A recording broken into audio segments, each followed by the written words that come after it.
watch them playing, they seem like ordinary children. By all rights, they are ordinary children, but circumstances have deformed them. Some of them have serious delinquency records, and nearly all of them are sick enough to need my help as a psychiatrist. The root of most of their troubles is that nobody has ever wanted them. Here, we try to show them they're wanted.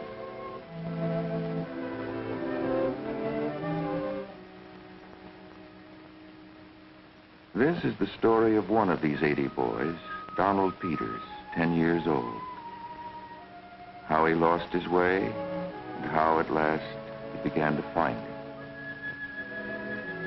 We learned his story very slowly, by bits and pieces. But we'll try to tell it as it happened to Donald, secretly in his loneliness, in a lost child's bewilderment.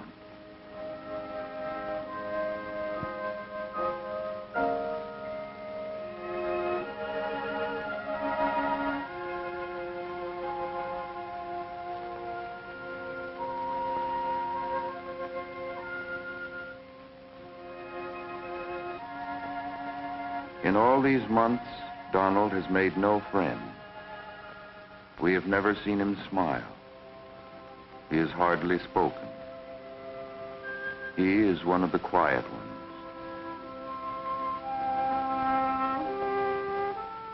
In all these months, he has never had a letter.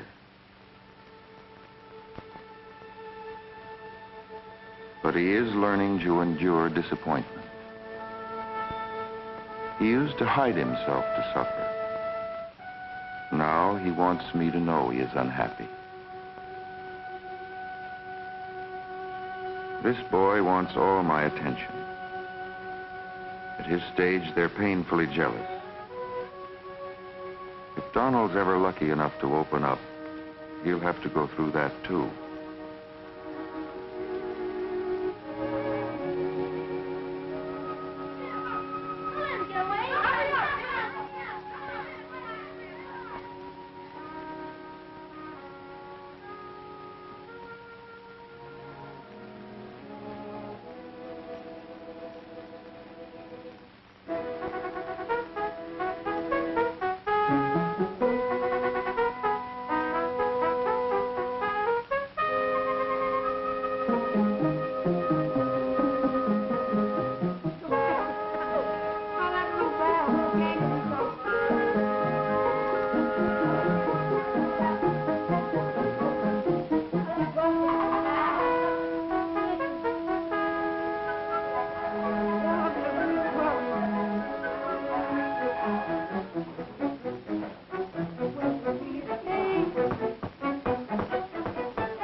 Mrs. Johnson has very good reasons for not keeping order. Her boys are very backward in their reading, as in all their study. Children are much more deeply ashamed of being stupid than most of us realize. They are stupefied by shame. They've failed so often, they're afraid even to try anymore. Before they can ever begin to trust their intelligence, they have to be sure they're liked, no matter how stupid they seem or what they do. Before they know they're liked, they can't like you. Until they like you, they can't even begin to learn.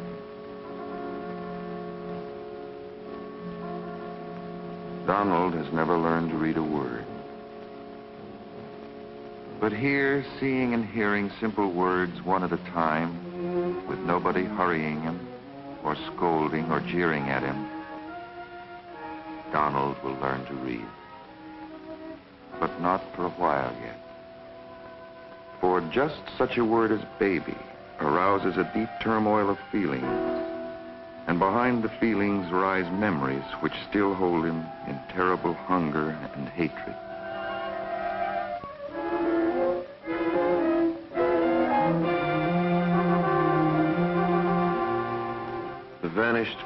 whose face he can't even recall.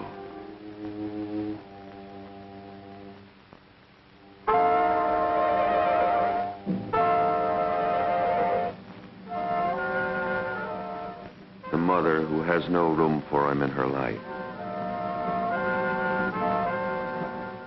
Grandma at his home with her.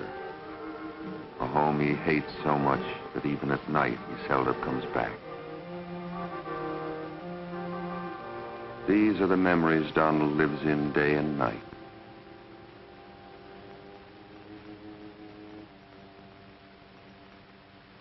As early on that morning, Grandma is out looking for him again, wherever he may be hiding himself this time.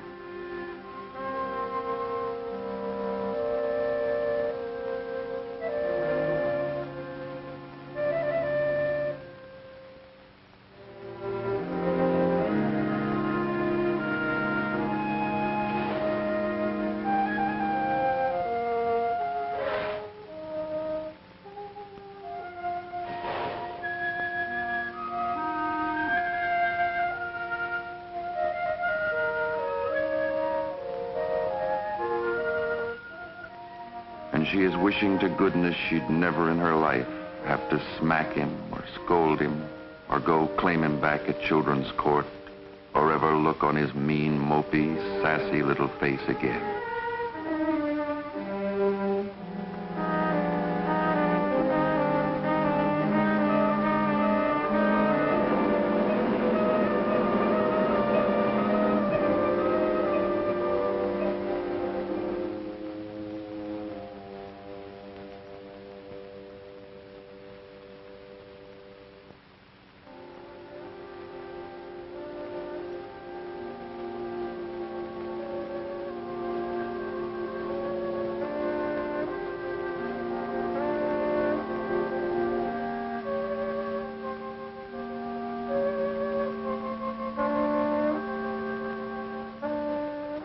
That's how a day begins.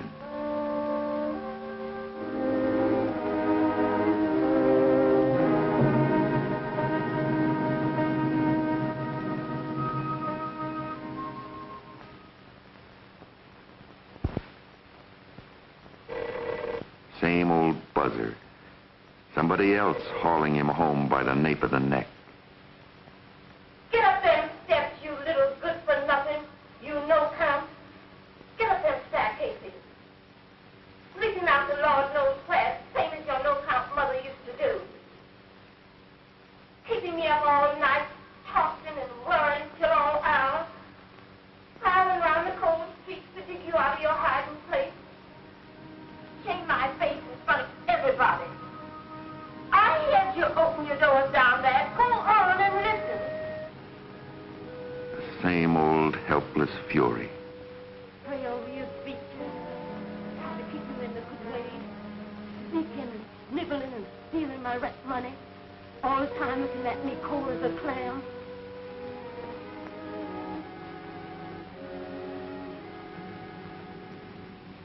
Bad blood, like I always said. And I know who you've got it from.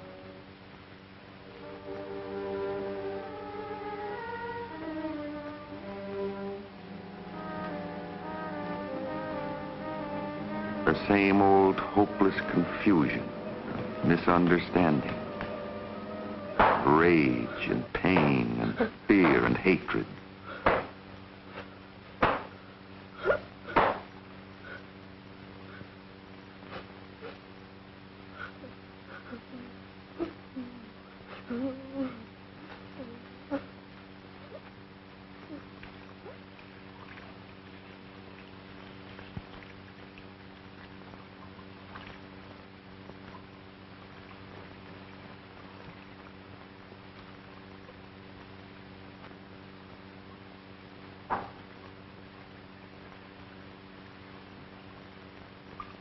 And the sick quiet that follows violence.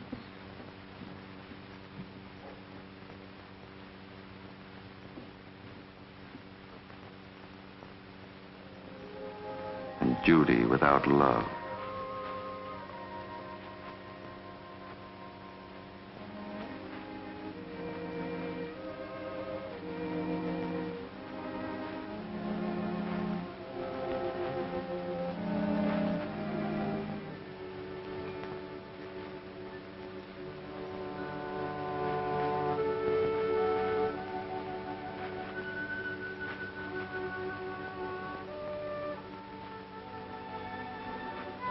peacemaking that fails.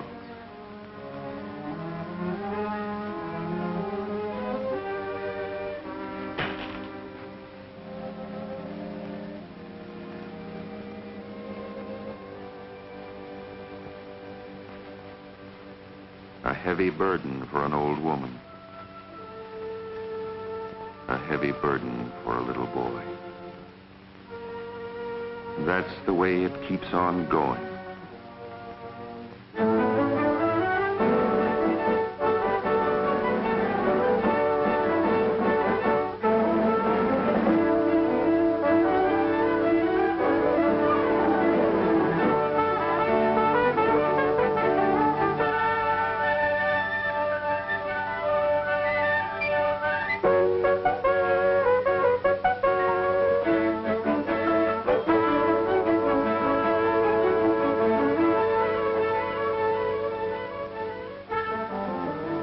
This is one of the things that counts most heavily against Donald. When he does go to school, he can't seem to learn or even pay attention. He's way behind the children he sits with. The teachers can't spare time for him.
course, the streets of a city can be a wonderful school.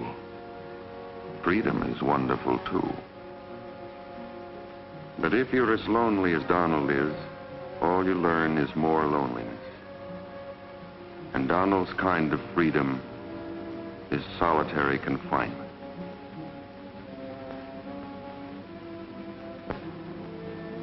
Everybody else has some place to go, some definite thing to do.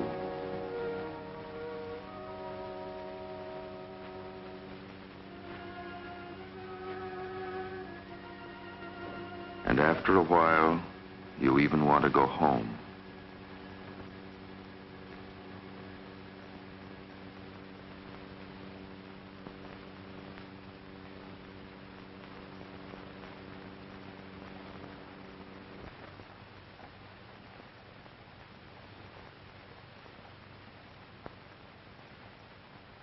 But home is no refuge. Home is a place of unutterable boredom, sadness, wild daydreams, vengefulness, rebellion.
Children who buy their friends will do almost anything to feel they belong.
But Donald doesn't know yet how to keep this kind of friend. He's failed again. The baby in him is desperate to be comforted.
Well, come on in.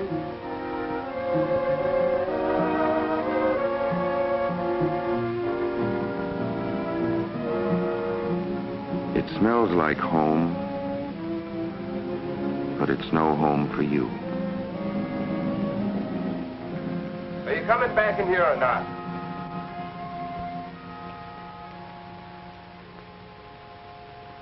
What you say it for?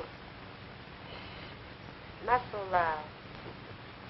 Don't shush me. You can't even talk in your own place. What you say it for then? I didn't mean it like you took it. What you say it for then? I didn't say it like you took it for.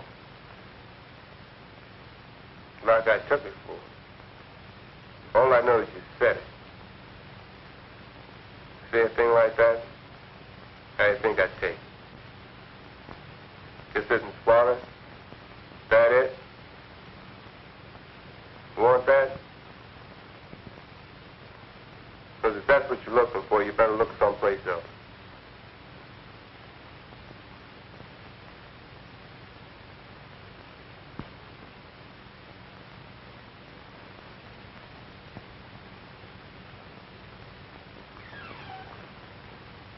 Didn't nobody ask you to swallow nothing.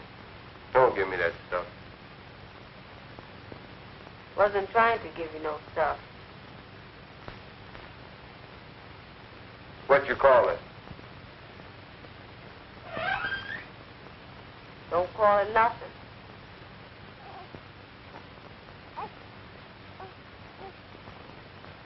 You tell me every time I say, Now, what's the matter? leave the baby alone. What you test her for?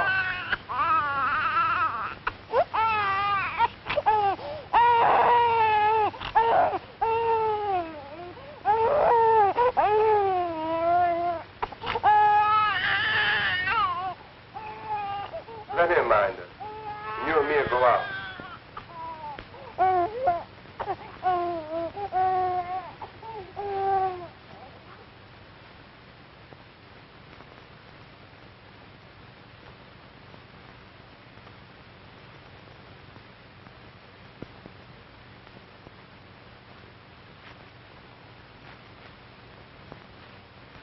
Doggone it, woman, where's my necktie?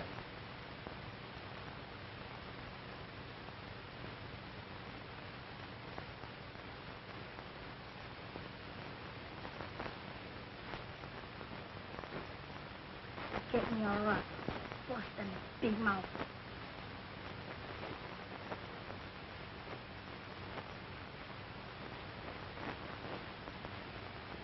Come on if you're coming.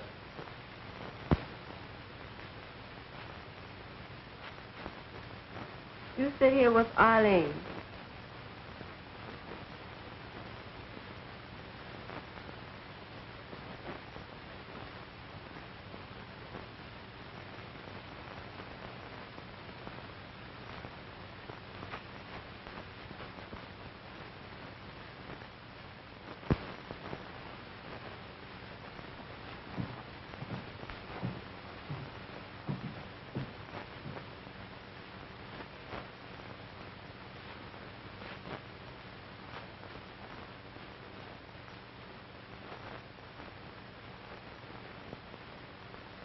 Have you got something to give the kids?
So Donald came to Wiltwyck. These were the things which made him what he was.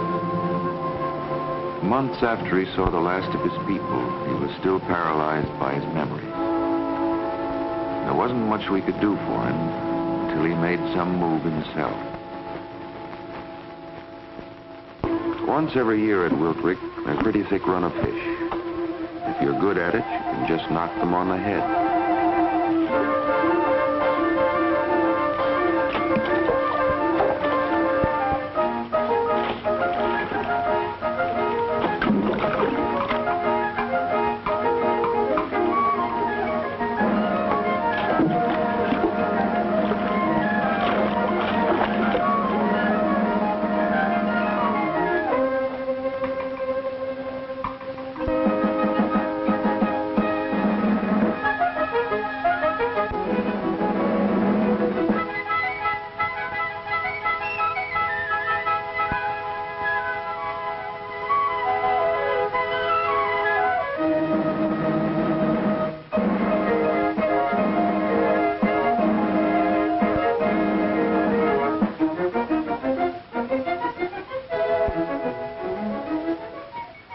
Regular holiday.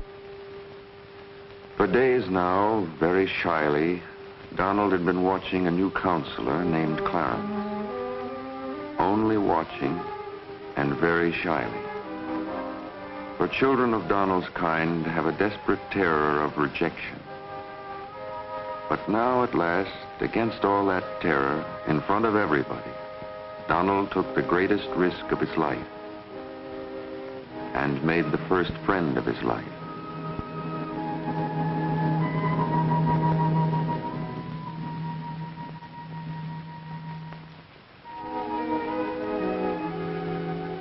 It was a great day for Donald and for us too.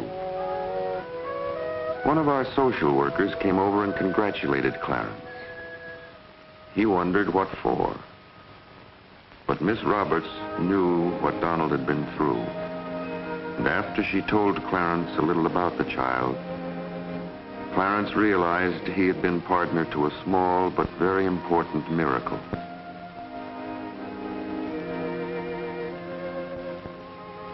From then on, Donald was as touchy as a boil. Children always are when their affections begin to be stirred up.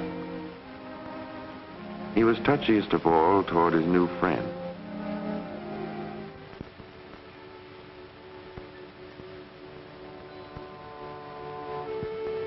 If Clarence handed him a shirt with a hole in it, Donald was sure it was a calculated personal betrayal.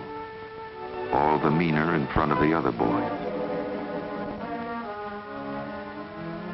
Clarence wondered what the dickens was wrong with him. It was all to the good, though. Now that Donald was beginning to open up, almost anything could happen. One day in crafts class, Donald was making a little bowl. He wanted to make it look like a seashell. He couldn't say why. He just wanted it to be a seashell.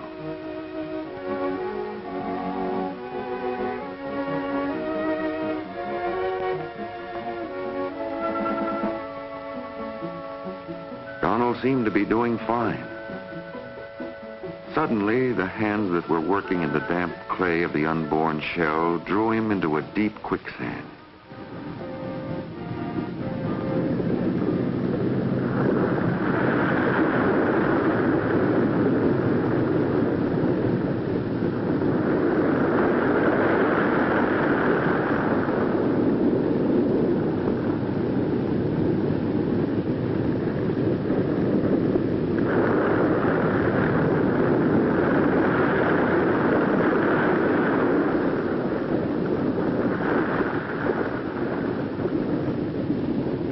Donald.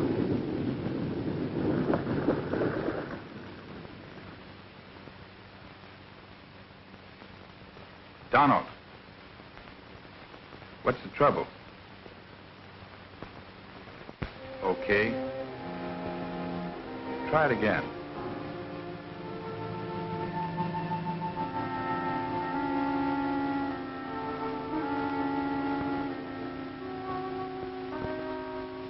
The bottom of memory has opened and engulfed him.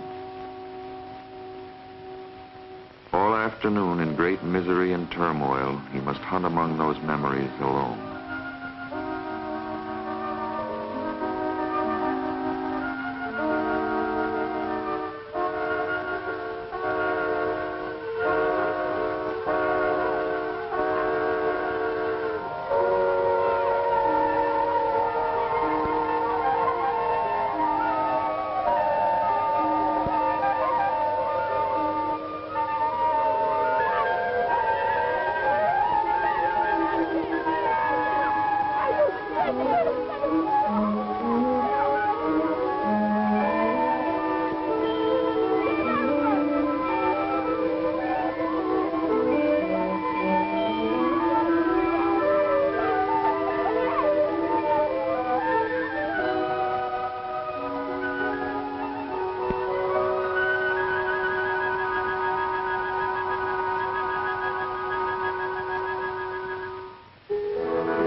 Donald's kind of hunting would exhaust and frighten stronger and wiser people than he.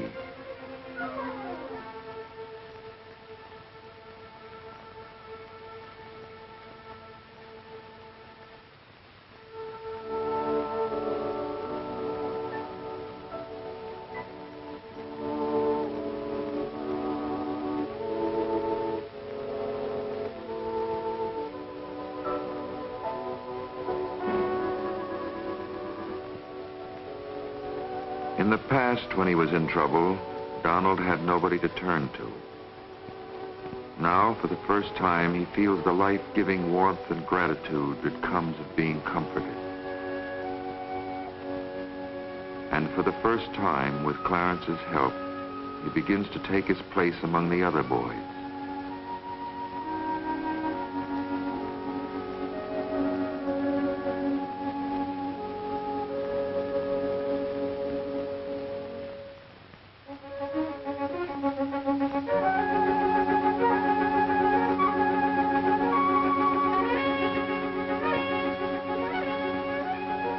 Even his failure with the shell is the beginning of a victory. For with it, he has begun to make something tangible with his hands out of the depths of his past unhappiness. Altogether, it looks as if he were really beginning to take hold of his life.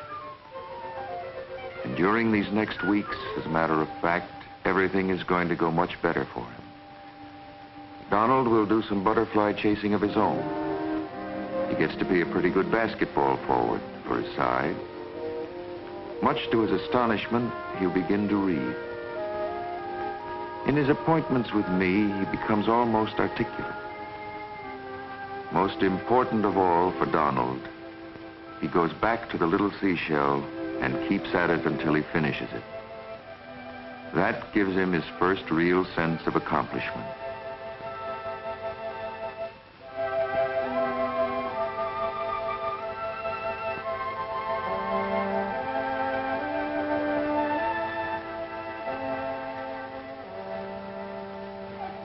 You speak my language, don't you? And by now, he seems to have become very much a part of the life here.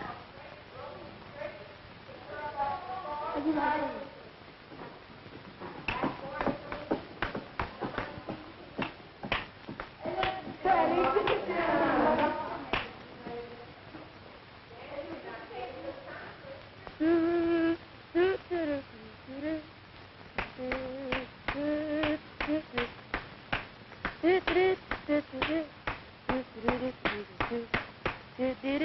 He hardly seems like the same boy anymore.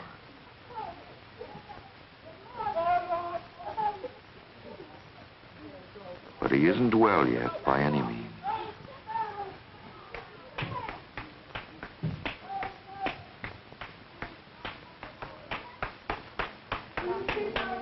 So much can happen blindly by mischance. And on this morning, a great deal happened to Donald.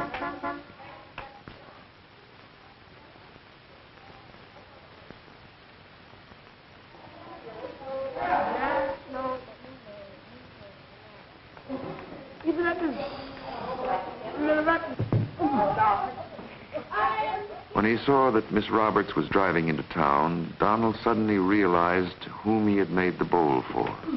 Come on, give on. Give it. Give what's up to the right there. I'll take. Ooh.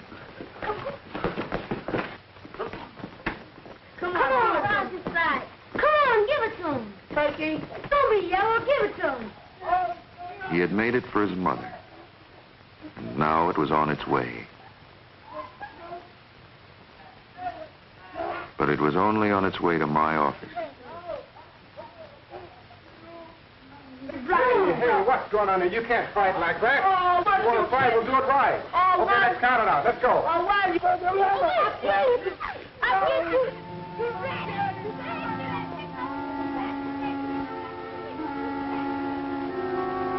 When Miss Roberts told me about the bowl, I decided it was time to tell Donald the facts.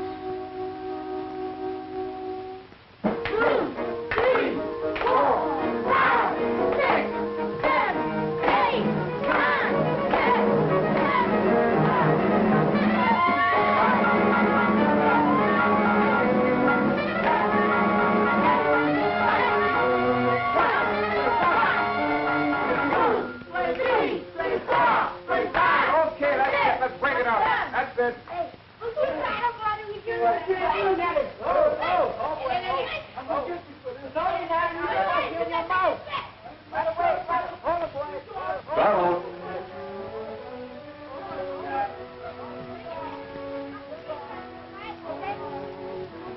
Donald's mother had disappeared. Not even his grandmother knew where she was.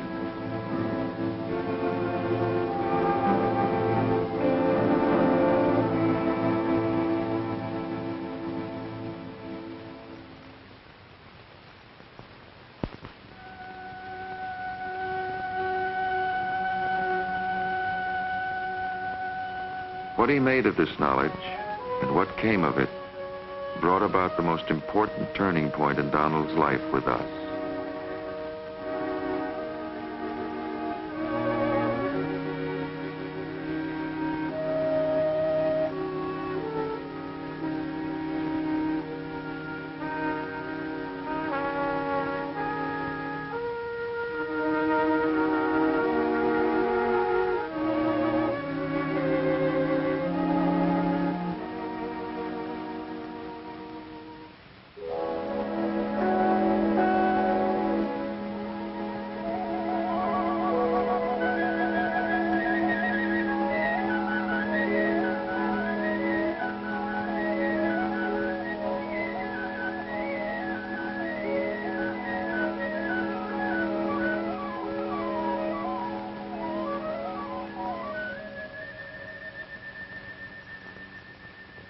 What Donald is trying to do takes a lot of courage, a strong will towards reality and life, to suffer the uprooting of the dearest thing you have known and try to transplant your affections,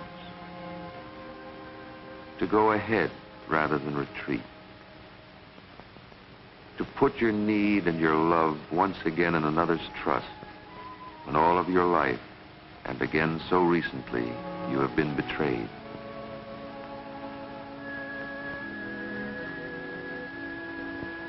Donald has come a long way with us, thanks largely to his friendship with Clarence, a long way.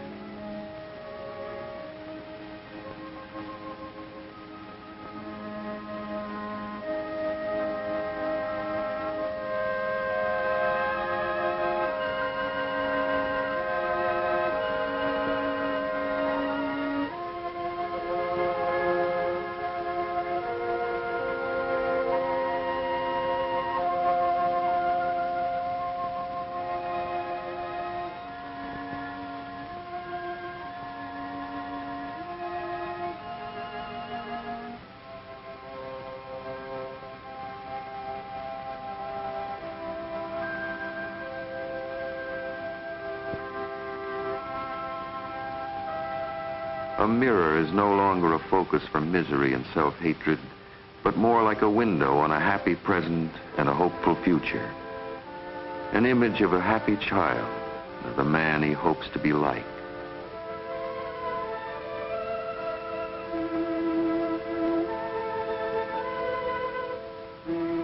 But he hasn't come far enough. A starving man can't share food no matter how much there is. And a child so desperate for affection can't bear to share it.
him. What are you doing to him anyway? What we do, he tear up our bed. Now, what do you do that for? And what did you do? Now, you go over and fix up that lock and be quick about it. You other guys, clear out here. We're going to fix our bed. Don't worry about that. Let me handle it. Now, you got to move on you.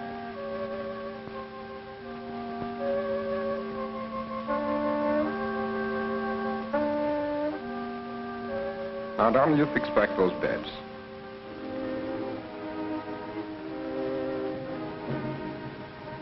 What do you want to make a mess of things for, huh? What got into you? Is something wrong? Something happened? All right, now, let's straighten out these beds, huh?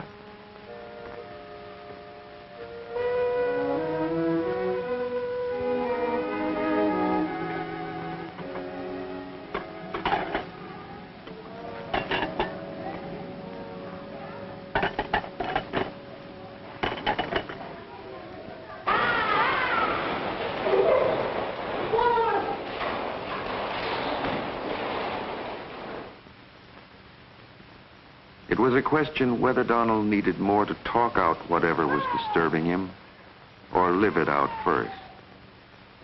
The director and I agreed we'd better give him a chance to work it out his own way.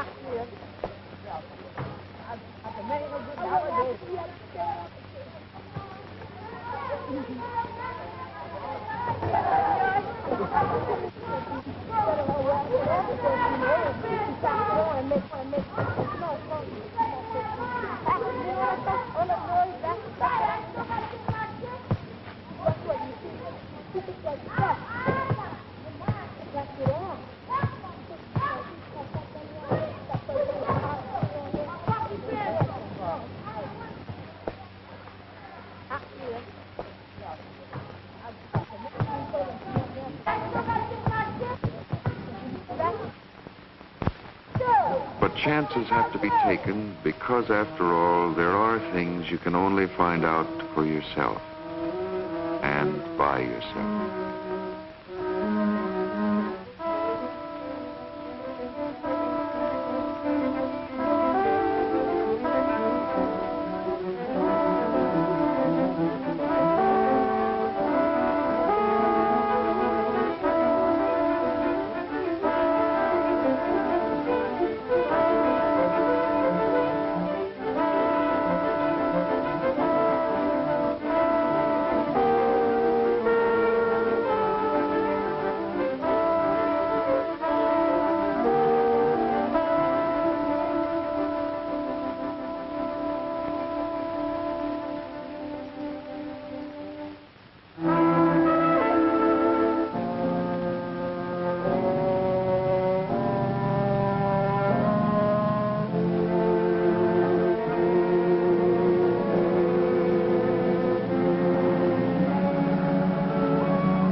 There are things nobody can ever find out for you, or ever tell you, or ever show you.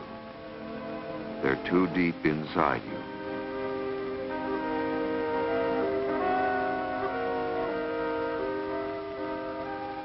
And as the day grew darker and colder, Donald found them out.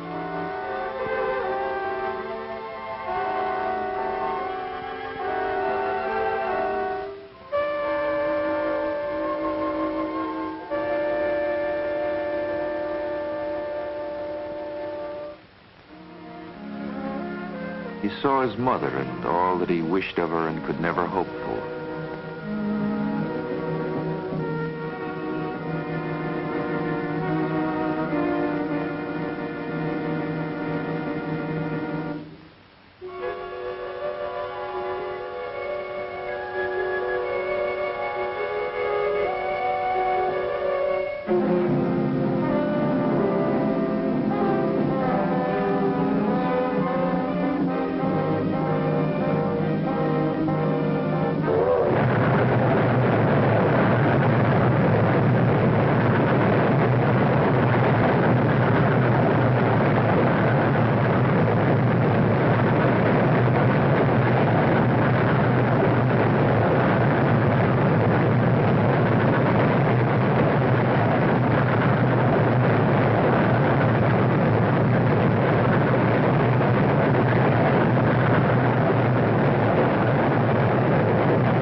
To see the home he'd broken his heart over for what it really was.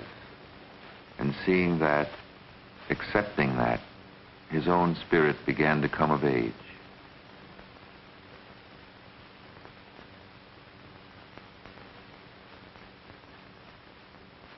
He turned back toward the school.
Looking back, knowing as much about it now as Donald knew then, we can date a good deal from his runaway.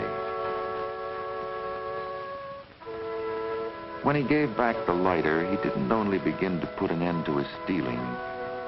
He gave back his extravagant emotional claims on Clarence, his extreme hypersensitive jealousy.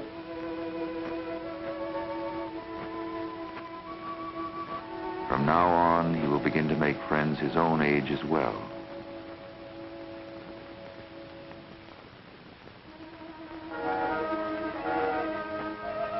With his experience on the tracks, the baby in Donald began to die.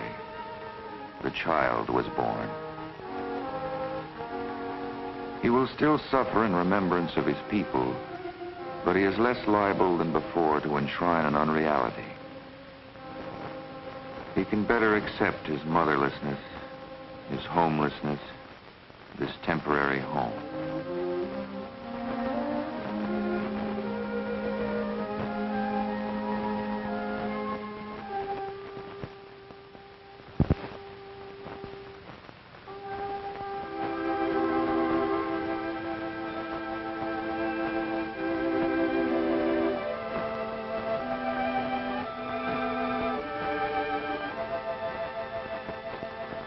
There is no happy ending to Donald's story. The happiest thing we can say is that the worst of his loneliness, the loneliness that paralyzes and kills, is ended. We can help him now. Now that he's begun to make peace with his past, begins to feel at home in the present, we can help him to equip himself against the future.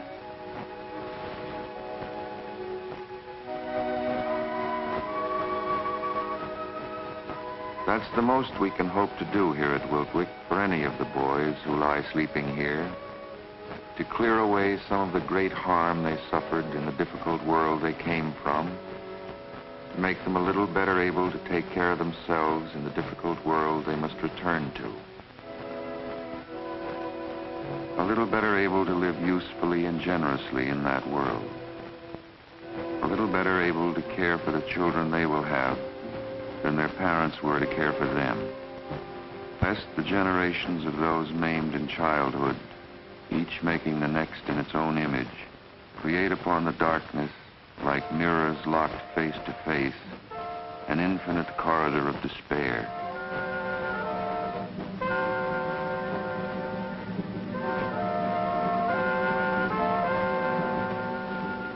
To keep open a place of healing, courage, and hope for as many as we can afford to care for among the thousands of those children who lie sleeping tonight in impoverished little rooms and in poor fugitive derelict holes in the rotten depths of the city.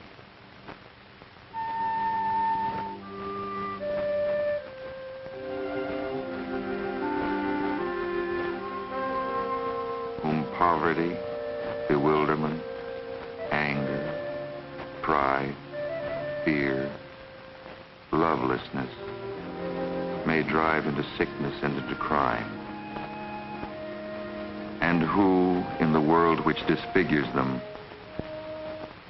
cannot be cared for and are not wanted.